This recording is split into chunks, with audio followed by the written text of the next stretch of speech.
Afternoon, everyone. My report is all about the characters of Noli Tangere and also the characters of El Filibusterismo. Before I start, I will introduce myself. I am Gisela Nasenho, your first reporter for today.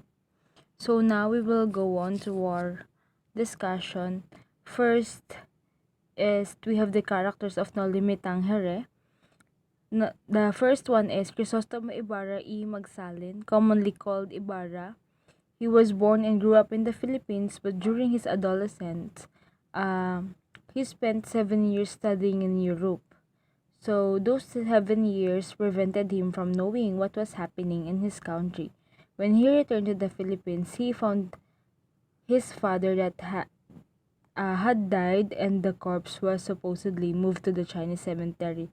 But suddenly, natagpuan ng bangkay ng kanyang ama sa isang river.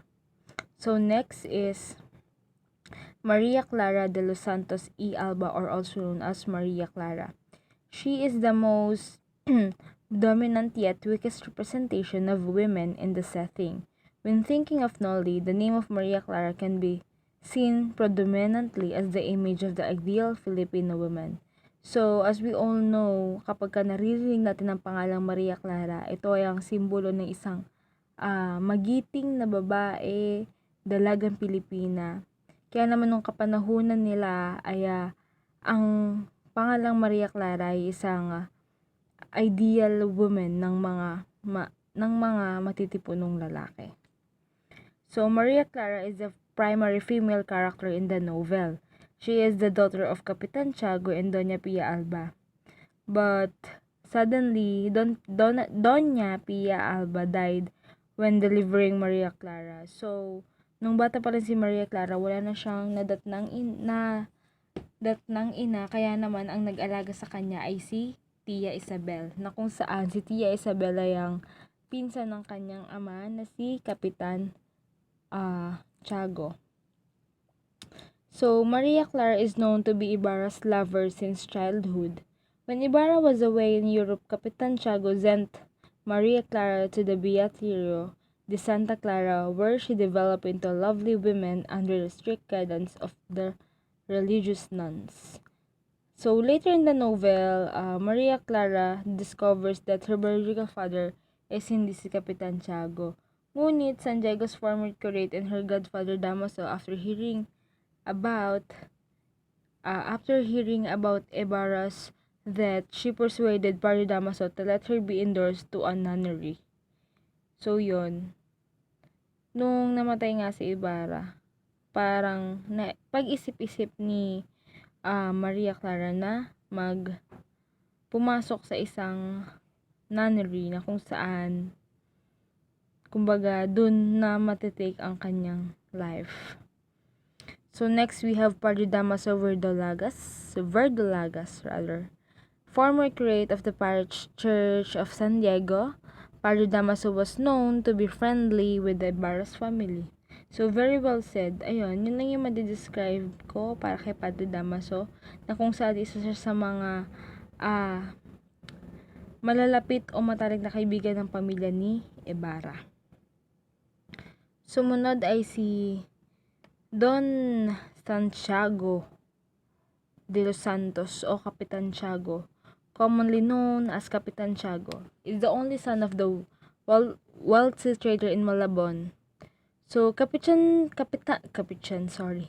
Tiago decided to assist in the family business of trading before he met his wife, which is Doña Pia Alba, who came from another wealthy family. Because of their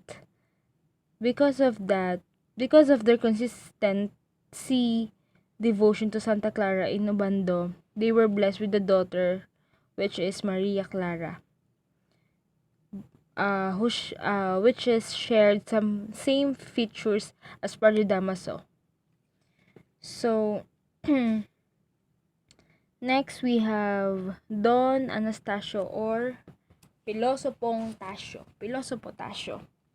One of the most important character in Noli Me Tangere. On the other hand, he is referred to a philosopher, sage, hence Pilosopo Tasio, because ang kanyang mga idea ay tugma sa mga naiisip ng mga tao.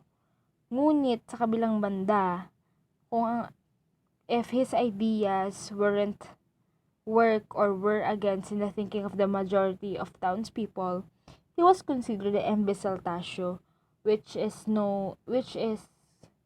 uh means tasyong sintu-sintu or lunatic tasyo, which is tasyong baliw. So next we have Elias. Elias came from the family which the Ibarra clan had oppressed for generations. He grew up in a wealthy family and he discovered something that changed his life forever. So Elias and Ibarra continue supporting each other. So isa sa mga naging matalik din na kaibigan ni Ibarra ay si Elias. So furthermore, Ibarra, who in turn saved Elias' life when they tried to kill a crocodile, and also Elias helped him again before Ibarra got arrested by burning his house. So he was shot by the guards. Yon, namatay nga si Elias mistakenly took as Ibarra trying to dive down the river and escape and slowly died.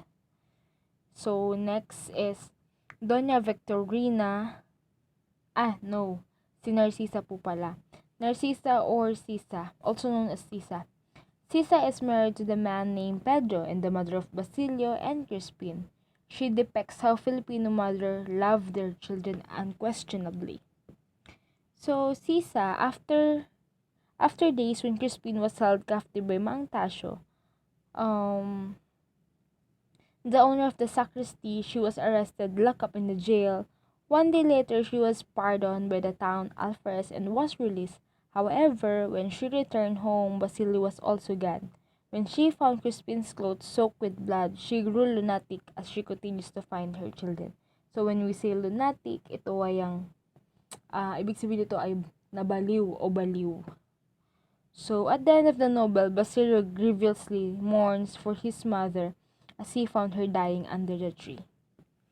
So, ayan. Kumbaga sa dulo-dulo pa to, itong nabanggit ko na at the end of the novel, siguro, maano nyo na to kapag ka siguro naman, nabasa nyo na ang Noli me Tangere.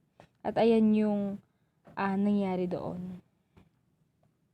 So, ngayon naman, magtungo na tayo sa mga iba pang karakter ng Noli me Tangere. Una na rito ay si Tia Isabel na kung saan siya ang tumulong kay Kapitan Tiago para alagaan si Maria Clara simula nung bata pa lamang. Sunod ay si Iday, Sinang, Victoria, and Neneng. Ito ay ang mga kaibigan ni Maria Clara sa San Diego.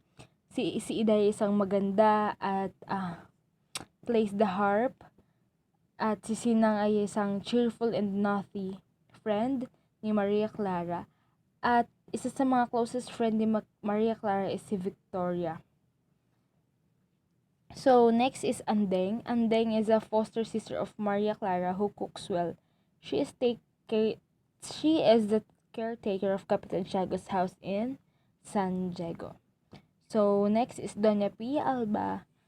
So, narinig niyo naman na to kanina, si Doña Pia Alba ay ang ina ni Maria Clara at ang asawa ni Capitan Tiago. Na kung saan si Doña Pia Alba ay namatay sa panganganak kay Maria Clara. So next ay si Albino. Albino is the ex-seminarian who became disillusioned with the Catholic Church. Admirer to ni Victoria, na kung saan si Victoria ay ang matalik na kaibigan ni Maria Clara sa San Diego. Next is Crispin and Basilio. Ito ang yung mga anak ni Sisa. Ito si Crispin at si Basilio. So, next is Padre Salve.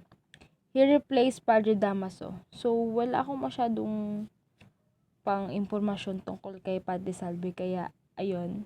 He replaced Padre Damaso lang. Next is Padre Sibila. Padre Sibila is a Dominican priest and former teacher. He was also a teacher of Ibarra and very helpful to Padre Damaso in times of anomalies ahead and wears golden glasses. Next is Pedro.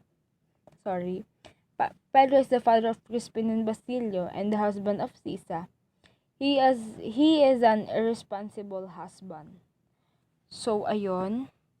Ngayon naman, magtungo na tayo sa mga karakter ng El Filibusterismo.